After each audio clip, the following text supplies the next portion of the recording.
Brent McDonald. Pay attention, Brent. Pay attention, Brent. Oh, Brent McDonald.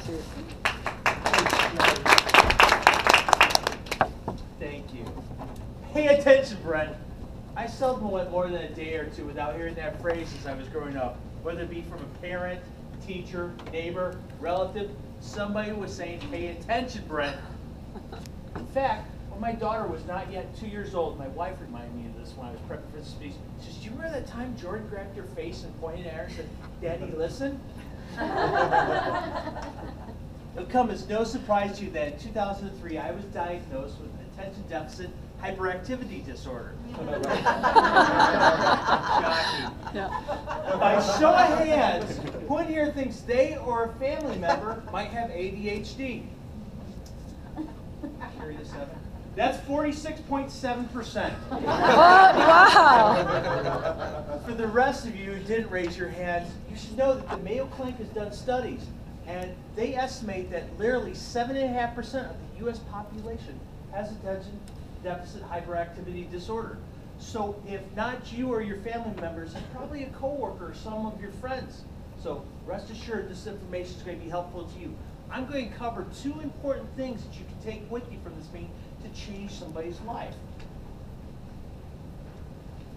In 2003, a friend of mine named Cheryl Woods came to me and told me that, Brent, I believe you have attention deficit or something or other, and that there's help available to you. Now, I'd heard this more than once or twice throughout my lifetime, and I'd always disregarded those remarks as some rude attempt at humor. I mean, yeah, the light's on now, but I had always scored exceptional on all those achievement tests in school, and I was that kid who liked story problems and math. How could I possibly have some disorder? I started researching, I got it. And I soon sought some professional help. I ended up in a clinic with a guy named Robert. It's the ADD clinic. And Robert put me through a battery test, and I'll never forget the first test.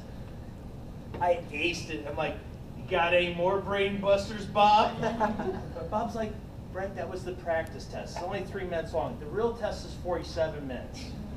And I bombed it, bombed it. Oh. I escaped Bob's office after all these tests with a prescription for a drug called Adderall. Now, Adderall had been used to treat ADHD for several years. It's an amphetamine. And each time you have to get a refill, you have to go see your doctor. They can't just phone that into Walgreens or CVS. And I started regarding these visits to the doctor as a waste of 2 hours and a $25 copay. So after 7 or 8 months, I quit taking the drugs. Well, sometime there shortly thereafter, 2 of my best friends invited me to lunch. And I didn't realize it, but Matt and Dean had an agenda. They confronted me and told me I was being a dick. Oh. Yes, it was a 2-man drug intervention. Get me back on the drugs! So I had my prescription refilled, but I started seeking out a long-term solution because I hate taking any medication for the long haul. And I came across a thing called bioneurofeedback and met this lady named Nancy White in here in Phoenix. Nancy's the mother of a son who has ADHD, and she's committed her life to helping him and others like me. It basically involves hooking up a series of 13 electrodes to your head, not shocking, measuring your brain waves, and you can literally train up or train down certain brain waves to bring them into proper balance. Literally overcoming attention deficit and hyperactivity in a permanent fashion. I was able to escape medication thanks to Nancy's help. The other thing about ADHD is there's a genetic component. And most of the time when an adult has it, their kids are going to have it, as do my son and daughter, Jordan and Noah. My wife began doing some research and discovered this thing called the Feingold diet. Now, the Feingold diet is a diet where you eliminate 4 things. You eliminate preservatives, artificial colors, artificial sweeteners, and artificial dyes. I think I may have said something twice, but you'll get the handout and get it right in there. Anyway, the diet sounds simple, right?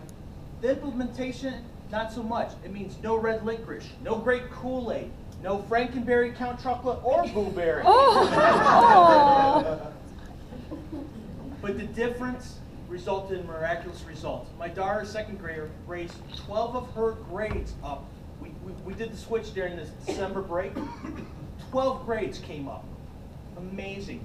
And our kids have been on it for 2 years now. And we can literally see the way our kids are behaving if they've had something off the diet.